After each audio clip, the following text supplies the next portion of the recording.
All right, so yesterday, we about to do the work, like we done taught this, I done taught this great math lesson, and now it's time to do the work, and I hand out the paper, and little boy like, I don't want to do this dumb. Now, what I wanted to say was, so are you really the one talking about dumb? And I'm looking at the grade book at your grades like, but what I should have said was, Carlos, this assignment is important. It lets me know whether or not you know what we're learning today. So I had to walk into a classroom one day. Little boy was carrying on, acting a rowdy fool to the teacher. I said, little boy, come with me. Do you know what he said to me? You ain't my father. I ain't got to listen to you. What I could have said was, well, your father in jail anyway. You ain't talking to him neither. But what I did say was, you're right. I'm not your father. But do you think your father will be happy with your actions right now? All right, so sometimes you may have where you have other staff members and that, their class is a little loud, so you might want to address them. But come on, y'all, it's a way to do it. What you want to say is, Dad, you need to get your kids to shut up.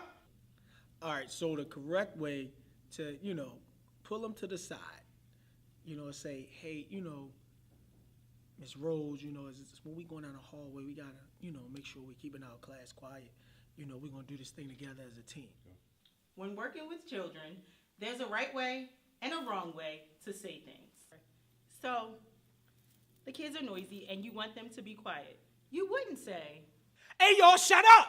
You would actually say something like, 1, 2, 3, eyes on me.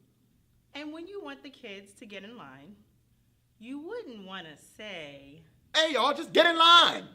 Instead, the best thing to say would be, all right, ladies and gentlemen, let's pack up our things and get in 2 straight lines, please.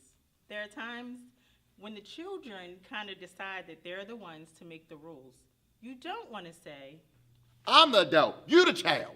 What you actually want to say is, we have rules and procedures in this classroom. Let's make sure we're all following them. Okay. And then there are times when students think that they should be a part of a conversation that they're not a part of. You don't want to say, mind your business, little boy. Instead, you might say, Michael, can you stand over there while I have this conversation, please? And there are times when a child will challenge you and you will want to get out of character. You don't want to say, you don't know me like that, little girl. The right way to respond would be, Crystal, we're getting to know each other, and soon enough, when you have good behavior, we'll know each other well. And then there are times when kids get just a little rambunctious.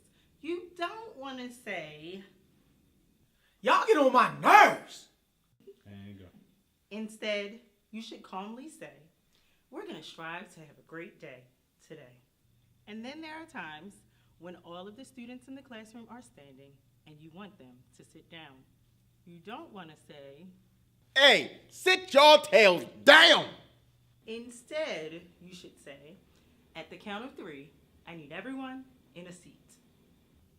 There are times when students have to receive a consequence for some misbehavior.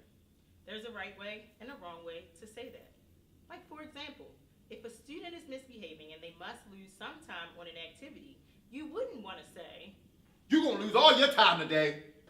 Instead, you may want to call Aaron to the side and say, Aaron, you're going to lose 5 minutes at the pool today because of your disrespectful behavior in class. There are times when it feels like most of the class is doing the wrong thing. You don't want to say, I mean, all y'all behavior is awful. Instead, you want to find one of the few students who may be doing the right thing and say, Mike, I really appreciate the great example you're setting for the rest of the class. Or what about when there's a fight in the room? What? What? Talking to you. Hold on. As the adult in the room, you definitely don't want to say, you know what, and I ain't breaking up no fights in here. Y'all want to fight? Fight! But y'all better clean it up. Instead, establish a culture where fighting is not even invited. And in the unfortunate event that a fight does occur, practice safety first. Be sure to make sure that the other kids are safe, and where possible, use your voice to diffuse the fight. But in case you do need to touch a child, do it with safety in mind. Keep yourself safe and be sure not to injure any of the kids involved.